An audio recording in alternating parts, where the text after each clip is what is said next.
Hey there, everyone. For those of you who don't know me, my name's Dave Saunders, and I am very lucky today to be joined by David Ronkowski.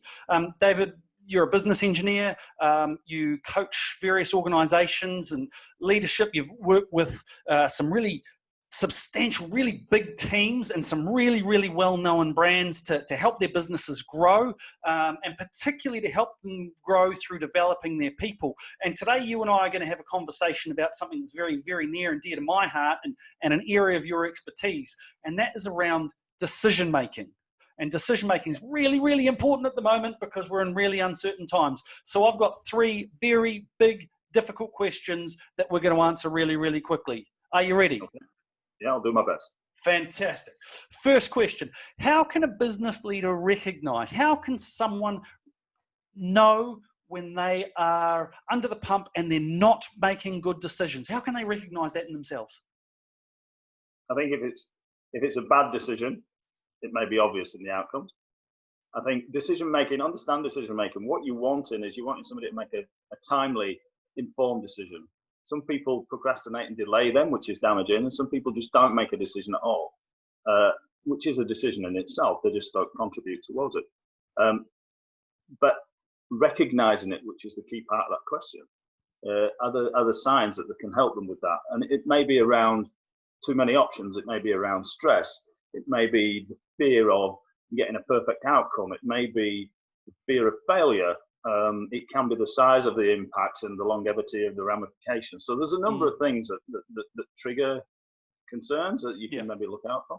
Yeah, certainly those fears are a big one, eh? It's and particularly in businesses that are run by one person or where there's one person who feels they need to be making all of the decisions. At least in my experience. Yep. So when in business, when you see poor decision makings, what tends to be the knock-on effects? How does that play out? That can be all sorts of sizes. It depends on the consequences, the impacts of that, and the ramifications for that. Is it out in 2 minutes, or is it a couple of weeks, or is it going to be with you for a good few years? Sure. I think like a small business that's making big decisions, so it might be a sole trader or somebody with just a few staff, that could be the end of their dreams. That could be financial impact on their houses. That could be all sorts of things. On the larger companies, I think where they can be absorbed a little more, I think that can have a significant impact still on your customers, on your image and brand, on your shareholders, on your employees especially. So there's all things. But I think irrespective, it's your personal brand. You're making decisions, okay? You're accountable for that, right? Yeah. And if you're slow in making those decisions, or you make bad decisions, or you just don't make a decision, that personal brand will be with you for a long time. Yeah, absolutely.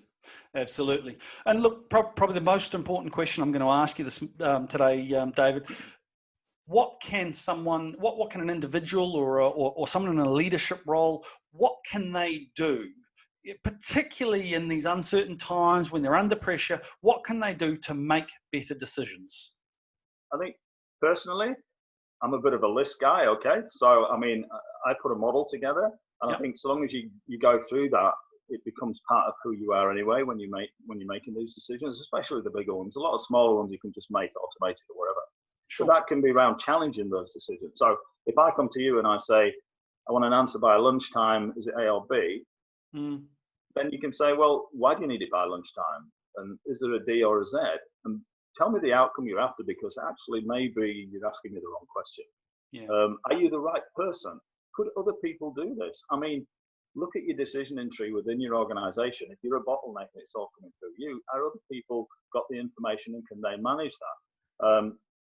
What does failure look like? So what will that look like? Can you de-risk that? Can you chunk it up into smaller bites and manage that and monitor it? And I think, again, collaboration, it's all about accountability. I'm accountable for decisions, right? Yeah. It's not a democracy, but I'm value contributions. Bring me the information and I'll try and make the best decision I can do. I think at the end of the day, the best advice is when you 80-20 rule, if it's good enough, make a decision. Just make the decision, right? And then the final point is communicate that effectively. Because if you've been through all this soul searching and you've got all this information, you've done all this stuff, and then you misinform people or people don't get it, Yes. then it's all going to go to custard anyway.